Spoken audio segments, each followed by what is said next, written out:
सत्याचरण का प्रभाव। बात उन दिनों की है जब एक दिन पाटलिपुत्र नगर में सम्राट अशोक गंगा नदी के किनारे टहल रहे थे।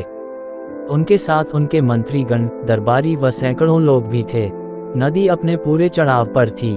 पानी के प्रबल वेग को देखते हुए सम्राट ने पूछा, क्या कोई ऐसा व्यक्ति है जो इस प्रबल गंगा का बहाव उल्टा कर सके? ये सुनकर सब मौन हो गए।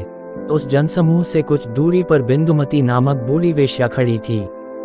वह सम्राट के पास आकर बोली, महाराज, मैं आपके सत्य कर्म की गुहार लगाकर यह कर सकती हूँ। सम्राट ने उसे आज्ञा दे दी।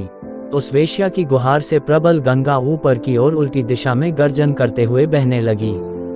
सम्राट अशोक भौंचक के रह गए। उन्होंने वेश्या से पूछा कि उसने यह अद्भुत कार्य कैसे किया।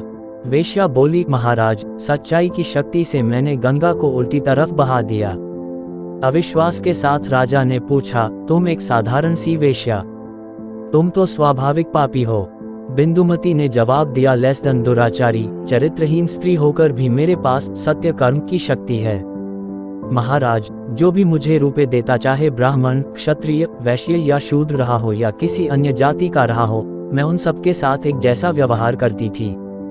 जो मुझे रूपे देते थे उन सब की एक समान सेवा करती थी। महाराज, यही सत्य कर्म है जिसके द्वारा मैंने प्रबल गंगा को उल्टी दिशा में बहा दिया।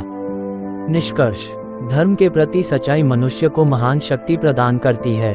यदि हम जीवन भर अपने कर्तव्य को पूर्ण निष्ठा से निभाएं, तो इस तथ्य को साक्षी रखकर चमत्कार कर सकते हैं, जैसा कि बिंदुमती वेश्या ने कर दिखाया।